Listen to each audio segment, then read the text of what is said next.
Well, good afternoon, everybody, both in the audience and the hall. We are the Assembly Committee on Utilities and Commerce, and this is the hearing of Wednesday, April 13, 2016. We are going to start as a subcommittee because we don't have a quorum just yet, and we will be starting with Assembly Bill 2323 by Mr. Ridley Thomas. Thank you, Mr. Chair, for your indulgence and members of the committee. I'm presenting AB 2323, which would require an investor-owned utility that offers a discount rate program for the charging of electric vehicles to extend the similar program to low-carbon transportation fuel production facilities and fueling stations. As has been noted, we've accepted suggested amendments, and we thank the committee for working with us, and we have witnesses that can attest to the merits of the proposal. Terrific. Let's go to your first witness in support on Assembly Bill 2323. Good afternoon, Chair Gatto, members of the committee. My name is Ryan Kenney with Clean Energy Renewables. We are the nation's largest provider of natural gas and renewable natural gas transportation fuel. We are a California-based company with 165 stations alone here in California. And this is a very important bill for all alternative fuels. It does create parity and does not choose winners and losers. Some independent operating utilities are currently or plan to offer special rate designs to electric vehicle users to help offset high electrical costs during peak electrical demand. The stations offering low-carbon fuels have similar experiences. This bill will require electrical IOUs to provide similar electrical rates to low-carbon fuel production facilities and public and private fueling stations dedicated to providing low-carbon fuels for transportation purposes. Much like electrification, biofuels, hydrogen, and natural gas can play a significant role in advancing both the state's air quality, climate change, and petroleum reduction goals from the transportation sector. Providing similar electricity rates to all low-carbon fuel options will both create a level playing field for clean fuels and further reduce the barriers that are preventing fleets from making the switch to clean, low-carbon fuel options. In summary, AB 2323 will incentivize the clean, low-carbon fuels in California that needs to meet the AB 32 low-carbon fuel goals and would support in-state production and delivery of low-carbon transportation fuels in California. Thank you for your support. Thank you. Let's go to the next witness in support. Thank you, Mr. Chair and members of the committee. Apologies for being late, juggling two committees that started at the same time today. Johannes Escudero, Executive Director with the Coalition for Renewable Natural Gas. We represent the North American renewable natural gas industry.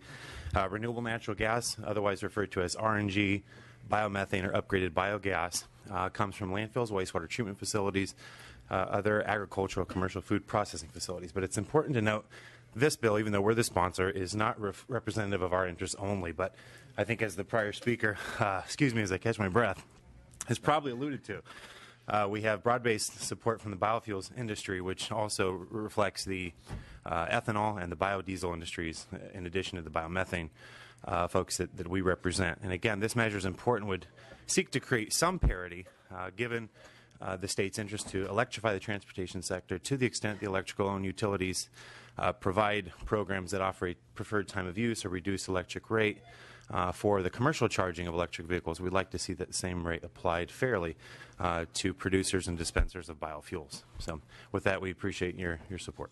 Terrific. Thank you. Is there public comment in support?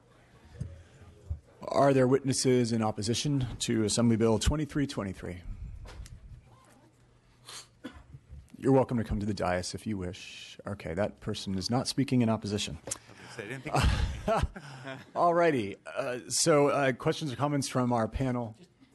Mr. Vice Chair. Quick, is there any concern here about cost shift? And has there been significant, or have we delved into this as the committee?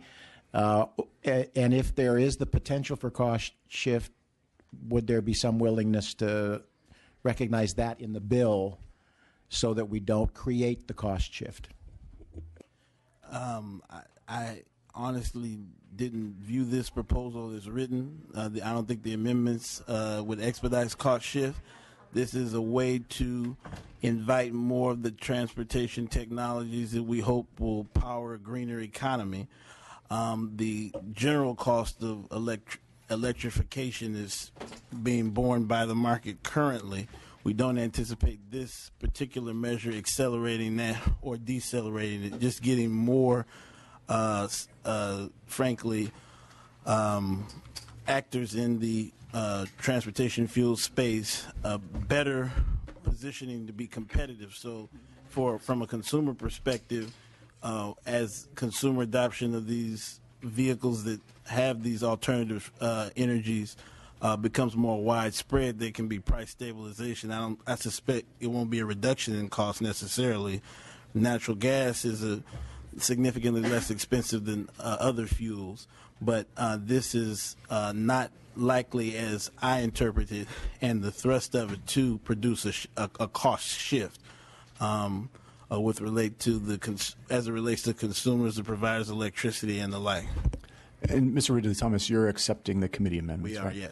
Okay, then I would direct everybody to Section 740.13C of the bill, which does specify that the cost shift or any shift must be in the interest of the ratepayers, and it should not be a cost shift. So we did, yeah, that's part of the amendments. So, yeah. All right. Any other questions or comments? Ms. Garcia. Thank you. I apologize for my tardiness. Mr. Ridley-Thomas, there's a question of whether or not this is already happening, and so is this bill needed and duplicative? Can yourself or your witnesses in support touch on that question? Yes, I'll defer to the witnesses. Was this an argument that was in the analysis that you were concerned about, Ms. Garcia, or is this a separate analysis? To be honest, I don't know if it's in the analysis or not. But in looking at the bill and what it's doing, and not questioning whether or not we should be doing that, but I just do kind of wonder. I feel like we might already be doing it now. Okay. I'll let my witness speak to the question. To the best of our understanding, including as a result of our meeting with the other interested stakeholders, including the electrical investor-owned utilities, the consensus is that the bill, as drafted today, does not impact them today. So it's certainly prospective. We expect that with the increased electrification of the transportation sector, that conversations between stakeholders and state agencies along these lines will actually come to fruition. And so to that extent, we want to be sure that biofuels have opportunity to compete on the same playing field by virtue of taking advantage of the same preferred electricity rates. Got it. Thank you. Other questions or comments? Okay. There's a lot to like in this bill. There's some things that are not so likable. I think that we should be doing a lot to support our domestic natural gas and renewable natural gas industry.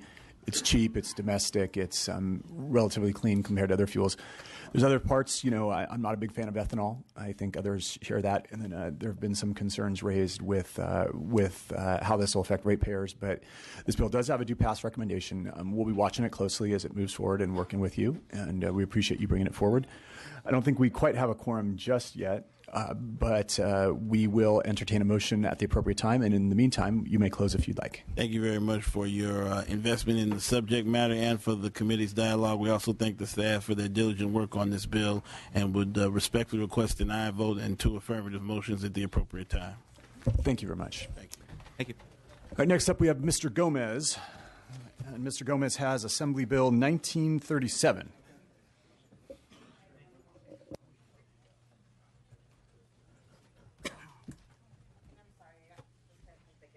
No, don't worry about it. Floor is yours. You always give me a smile, Mr. Chair. I never know if it's good or bad, but Mr. Chair and members, thank you for the opportunity to present Assembly Bill 1937. This bill underscores the importance of environmental justice as a consideration in California's energy procurement. Let me take some time to paint a picture for you. A family that lives at the intersection of Slate Street and Zoe Avenue in Vernon is exposed to some of the highest levels of air pollution, contaminated drinking water, toxic waste in the entire state. This is coupled with some of the highest levels of poverty, unemployment, and low birth weight in the entire state. They live in a community that is part poor, that is littered with half a dozen industries, and that is surrounded by a web of freeways. This family's community is almost entirely Latino. Most of you have heard of the Exide battery recycling plant that has been spewing illegal amounts of lead and arsenic into the air, water, and soil in people's homes.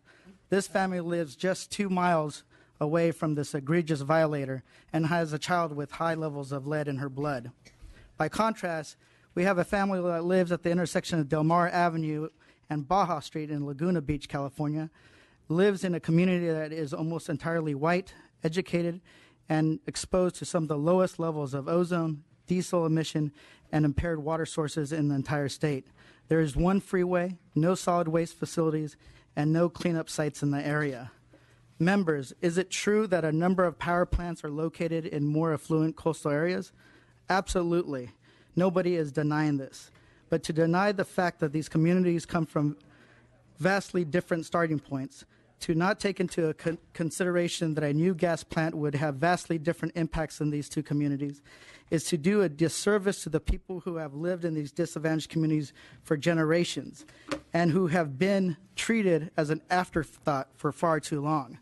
So just as utilities are currently required to give preference to disadvantaged communities when contracting for renewables, AB 1937 seeks to ensure that if and when utilities do procure new gas-fired generation, they do so in a way that doesn't add insult to injury and doesn't pile on to the multiple burdens already borne by environmental justice communities. There is no prohibition built into this bill. This priority is not at the expense of reliability or cost to the ratepayers. It is simply a consideration. And don't the people who live in these communities that have the worst air quality, the worst water quality, and toxic pollution, don't they deserve at least a little consideration before you add something else to the mix? I think so.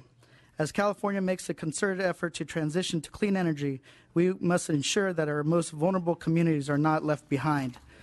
I will be accepting the committee's amendments as I continue to work with IOUs to improve the bill, and I would like to add Senator Fran Pavley as a co-author. Members, I thank you and I ask for your vote. Thank you very much. And what we'll do now is just pause for 1 second and establish a quorum. Just a quick announcement. Mr. Doss Williams, who sits on the committee regularly, has an excused absence day. He cannot be with us. Replacing him on the committee today is Mr. Mark Stone. And Madam Secretary, please establish a quorum. Gatto. Here. Gatto here. Patterson. Here. Burke. Chavez. Daly. Eggman. Christina Garcia. Eduardo Garcia. Hadley. Here. Roger Hernandez. Obernolte. Here. Quirk. Santiago. Ting. Stone. Okay, quorum is present. You may continue. Let's go to your first witness in support. Welcome. Thank you, Mr. Chair and members. My name is Shana Lazaro. Good afternoon. I'm with Communities for a Better Environment. We organize in low-income communities of color in the Bay Area and the Los Angeles area. We're also a member of the California Environmental Justice Alliance, which has does grassroots organizing. Our members include about 30,000 individuals in environmental justice communities throughout the state. And we're here in strong support of AB 1937.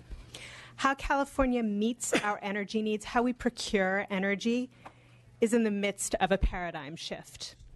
AB 1937 is not the cause of this paradigm shift, but it's a small and important clarification of what the utilities must take into account when seeking and contracting for new generation, be it renewable or gas-fired generation. The law already says that when contracting for renewables to meet California's renewable portfolio standard, the utilities must give preference to projects with benefits to disadvantaged communities. But the Public Utilities Commission thinks that only applies to very narrow procurement situations, RPS-only procurement, not the broader all-source types of procurement that the utilities are currently engaged with. The legislature never intended for this loophole to exist. AB 1937 closes the loophole by essentially clarifying existing law. The PUC's decisions and its procurement handbook already say that when procuring new gas-fired generation, the utilities should give greater weight to offers for gas-fired generation that are not in environmental justice communities. But the PUC is not even asking the utilities to compile the information about the character of the communities when seeking bids for new gas-fired generation. The bill clarifies that the rules exist, that they apply now, and that they're going to continue to apply in the world of SB 350's integrated resource planning. This is not a sea change, but it is a vital correction to a vital regulator to realize the protections that the law promises this state's most vulnerable communities. Thank you. Next witness in support. Hi, my name is Lauren Navarro. I'm with Environmental Defense Fund. Thank you very much for having me here today. AB 1937 is a very simple bill with a very simple but important purpose. It directs the IOUs to consider the burdens faced by our state's most polluted and disadvantaged communities if they must build fossil fuel generation, and to require more clean, renewable resources in these communities instead. First, it requires the IOUs intending to make fossil fuel investments as part of the PUC's long-term planning process seek out options that are not located in communities that are already highly burdened by pollution and other issues. The PUC is already responsible for implementing the state's most important environmental policies for the electric sector, including SB 350, greenhouse gas reduction mandates, energy efficiency, demand response, and electric vehicles. Impacts to our most vulnerable communities are just as critical as any of these mandates and should be considered by the PUC. Second, as Shauna discussed, this clarifies an element of the procurement process relating to renewables so that any RFOs that go out also have to give benefits to environmental justice communities for their renewable energy portion. Many believe that the PUC needs reform. The choice between power plants and clean energy in already highly burdened communities should be part of this discussion. As a state, we are facing a turning point in the types of electricity resources that we produce and use. This bill would help to ensure that disadvantaged communities see the benefits of clean energy and not just continued pollution. For these reasons, EDF respectfully requests your aye vote on this bill. Thank you. Thank you very much. Let's go to public comment and support. Public comment and support. Let's go to witnesses in opposition. Oh, we got public comment and support. Go ahead. There's a long line of support out there. I think there's just a little bit confusion. They're welcome. Andrew York, on behalf of the Clean Power Campaign, in strong support and applaud the work of the author's office on this issue. Terrific. Anybody inside or outside who's here to speak on AB 1937, you are welcome. We will make sure the microphone is open for a little bit longer. Please step forward. You want to support and opposed, or? No, just public comment and support for now, and we'll get to witnesses in opposition in a minute. Oh, they're coming in. Okay.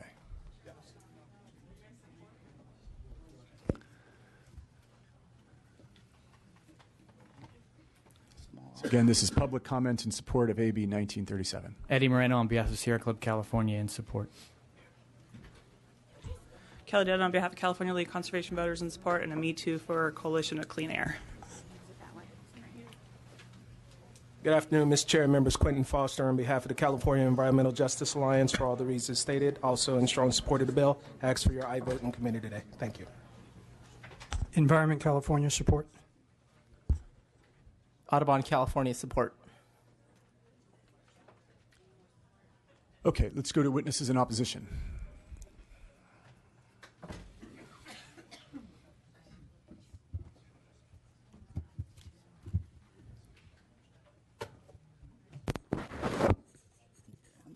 Thank you, Mr. Chairman. Members of the committee, Jan Smutney Jones from the Independent Energy Producers, and I am very awkwardly and reluctantly here in opposition of AB 1937. I cut my teeth originally fighting supertanker terminals down in Long Beach with very serious environmental justice issue associated with it and understand the importance of this topic. However, a lot has changed over the years, and we do have a situation facing us in California that we don't believe that this bill is necessary from the standpoint of addressing any serious problem in procurement. Right now, there are 9 plants in line at the CEC for potential siting. 7 of them are clearly not in communities that are disadvantaged.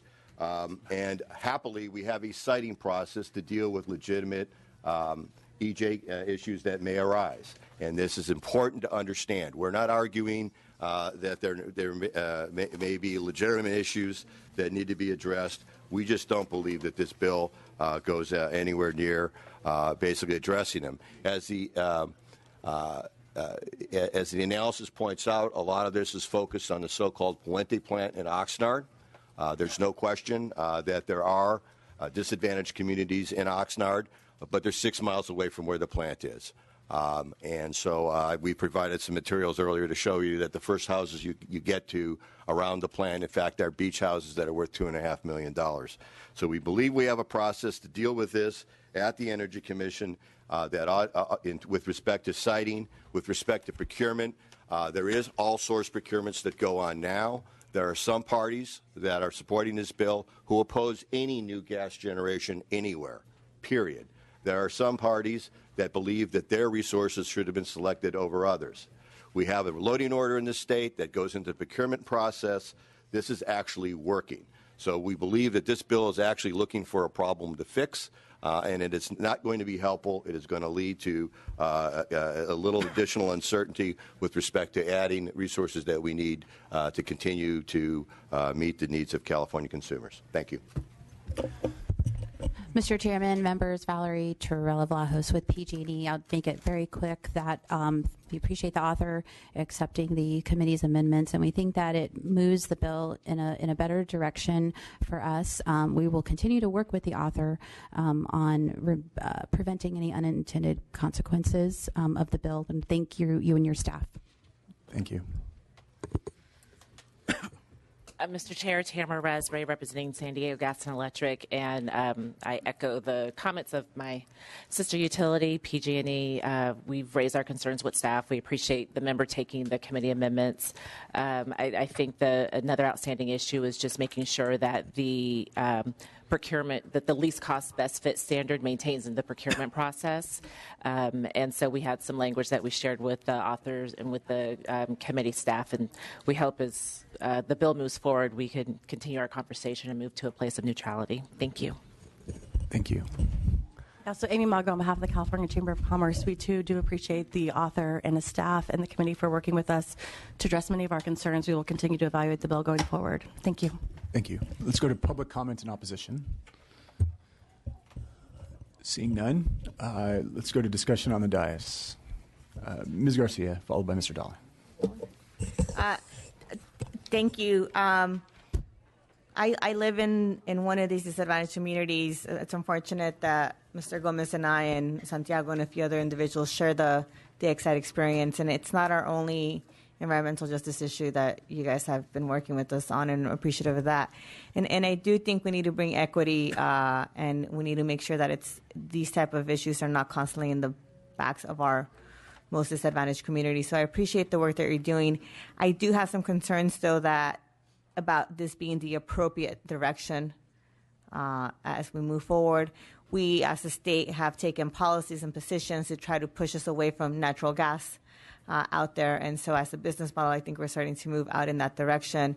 When we discussed and wrapped this up around the issue of the plant in Oxnard and where that's at and kind of the mileage, of how close we are to the disadvantaged community versus these $1 million homes, I think it gets a little disingenuous to be doing that. Also, we have, I think they said 9 plants that are. Let me make sure that are waiting to be cited, and 7 of those are not in disadvantaged communities. The PUC proceedings look at things like poverty and unemployment and so forth in these areas and pollutants, whether it's a system that's good enough Definitely the PUC, we've seen a lot of things where it's not good enough. So I appreciate the work that the chairman's doing. I will be supporting the bill. I think the problem you're trying to solve is important. But I have a lot of hesitations about this process, what you've outlined here for us to do and how we move forward. And I hope we find a better sweet spot as we move forward. But the reality is that you do need to be having this discussion, and this is important for our communities. So thank you. Thank you, Mr. Daly. Thank you, Mr. Chairman. My question is, so siting these plants is really difficult. I've been through this process in my district, and if you were going to move it someplace else so that it doesn't contaminate or pollute or the transmission, these are placed just strategically so that you don't have transmission, you can have power there. What's the option for those type of situations? It's very difficult to even build new transmission with easements and all that type of stuff. What's your vision? Well, I'm going to refer to my experts on this, and at the same time, let them rebut some of the testimony from the opposition. Oh, the chair recognizes your experts. Please keep it a little brief, though. Thank you. Absolutely. I'll look for a kick if I go over. I too have my legs don't reach that far. Not a courtesy laugh, Mr. Gatto.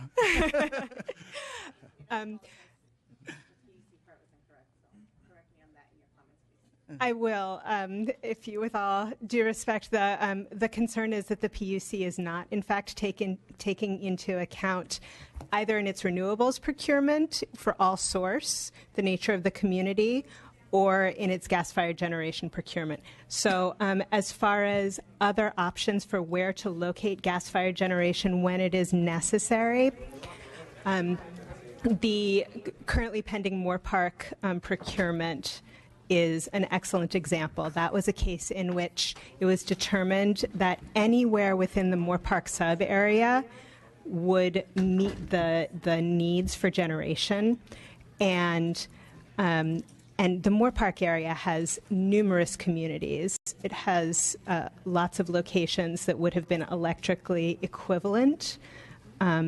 And the bid that was selected was the Oxnard bid without having put it through any sort of analysis in advance or without the utility expressing a preference for any sort of project that did not exacerbate existing environmental injustice. So this is a location that does suffer from cumulative impacts. It is a community that is predominantly Latino, very low educational attainment. The property across the street, not to the south with the $1 million homes, is agricultural fields. Workers, hundreds of workers go to work in those fields every day and are breathing high levels of pesticides. There is a Superfund site. There are existing pollution sources. And this is not an affluent community. There are pockets of affluence, but predominantly this community is low-income, Latino, suffering from multiple sources of environmental stressors and social disadvantage. So just if I may, so my cousins live in that community, and I go to their house for major holidays. And, it just strikes me like you could characterize just about any section of California the way that you described that. In Los Angeles, for example, there are neighborhoods that houses are $2 million, but you go 10 blocks in either direction, and there are pockets of the poverty that you described. So in terms of siting power plants, with the exception of certain parts of the state where there are vast tracts of forest and not much else, then, how do you ever site a power plant in that paradigm? So AB 1937 is not putting a prohibition on power plants anywhere. It's a question of requiring information gathering. So you could still put that power plant in Vernon. You could put the power plant in Southgate. You could put the power plant in Beverly Hills. The key question is, does the utility, before it awards a contract, actually have to have the information about the community character when there's still time to award a different contract? Okay, so it's your opinion that the language in 454.5B9D that is not mandatory, that is just providing informational. It's informational. It's mandatory that they seek the information. it is absolutely required that they seek the information when either designing their procurement or awarding contracts. Okay. Any other questions or comments from the dais? And just Ms. clarity, Garcia. I wanted to clarify. I apologize. I misspoke, and I didn't want to put. So I felt like I need to say. I understand that it's. Is this correct though? And I'm sorry, my notes were off when I read them. So the concern is that there's a loophole at the CEC because these factors are not being considered at the CEC. Is that the current process, not the bill, the current process? The current process, the law provides that for renewables, the Public Utilities Commission has to seek Not on projects. renewables. The current process for power plants. Gas-fired generation. Yes. So that was a reference to the Public Utilities Commission's decisional law and its procurement handbook. That's not codified currently. So it's in their decision. Their decision-making process, you're saying, is inaccurate, or is the CEC's process inaccurate? I mean, where's the loophole? My notes here say that the loophole's at the CEC. And if the loophole's at the CEC, why are we not focusing on language that's directed at the CEC? So this is looking further upstream to the procurement decision-making moment, which is a critical moment in how California meets our electricity needs. The CEC is a very important analytical moment for each individual power plant that's critical, that goes through CEQA. The Public Utilities Commission has a chance before that happens to say the utilities, when they're trying to meet an electricity need, whether through renewables or gas-fired generation, to take into account the effects that their decisions will make on different communities in the state. But if we're talking about individual power plants, and technically, there could still be a power plant in Bell Gardens where I live, not that I'm asking for one. But, if that's the case, I mean, shouldn't it be then that we're looking at it at the part of the stream where it's at the CEC, since that's just looking at the individual at the individual power plants, and we want to be taking the considerations at that level in those communities? We need both. We definitely need both. At this point, if Edison is looking for generation in that part of Los Angeles, and I believe Bell Gardens is part of Edison territory. Don't worry, we're watching.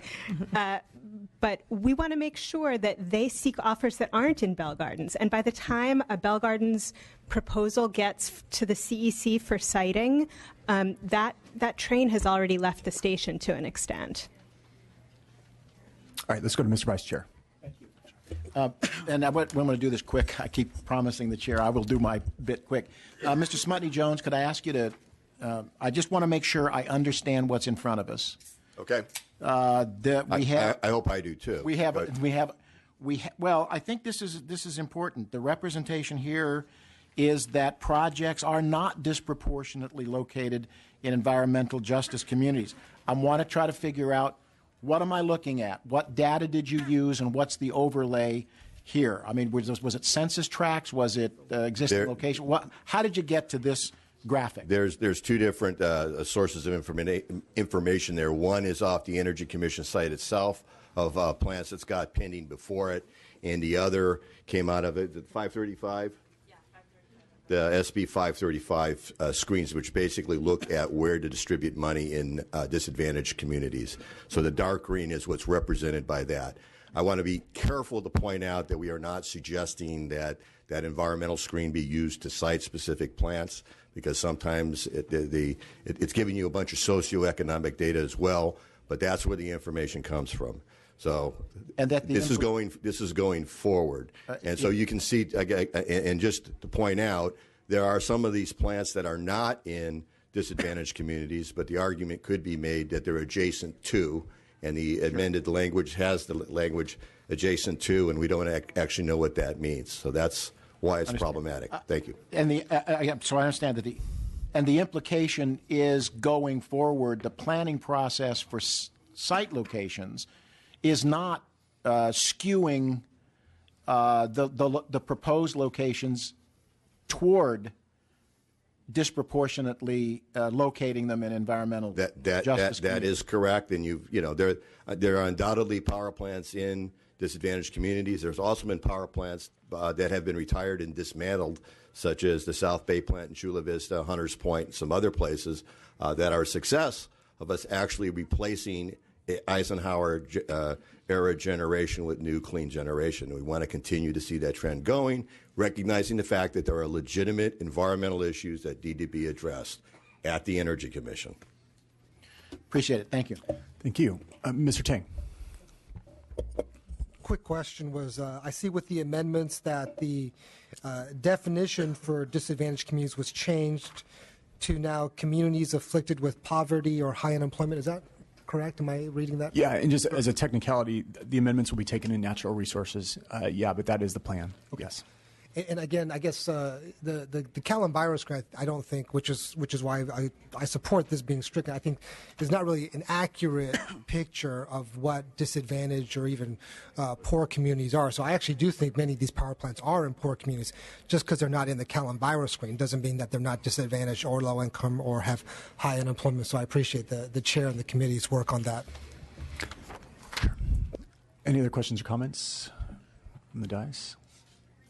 All righty. Well, we need a motion for approval. Mr. Chair, can I also state something real quick? Sure, yeah, you can close. Go ahead. We're not doing anything to undermine the reliability of our energy sources. We're not doing anything to say this is prohibited. We just want to take into account the cumulative effects of just years of choosing some disadvantaged communities because they don't have the resources or the lawyers to fight back against some of the placement of these facilities. Mr. Smutny-Jones's arguments of moving forward about 7 out of the 9, that's great, but let's look at the 31 power plants that have actually come online in the last 10 years. 22 of those 31 are either adjacent or in disadvantaged communities. So history for some people might begin moving forward, but history for these communities has been long in the making. So we have the list of those here if you want to see them, but it's not, you have to look at the entirety, not just moving forward, but how these communities have been treated in the past. So I ask for your aye vote, and of course I'm always open to having further discussions to refine the bill to make it better. It is a legislative process, and I know that process does turn out good work at times. I ask for your aye vote. Terrific. So the motion is due pass. It will go to natural resources where the amendments will be taken up. We need a second for this. Seconded by Ms. Burke. Madam Secretary, please call the roll. Gatto? Aye. Gatto, aye. Patterson? No. Patterson, no. Burke? Aye. Burke, aye. Chavez? No. Chavez, no. Daly? Daly, no. Eggman? Christina Garcia? Aye. Christina Garcia, aye. Eduardo Garcia? Hadley? No. Hadley, no. Roger Hernandez? Obernolte? No. Obernolte, no. Quirk? Aye. Quirk, aye. Santiago? Aye. Santiago, aye. Ting? Aye. Ting, aye. Stone?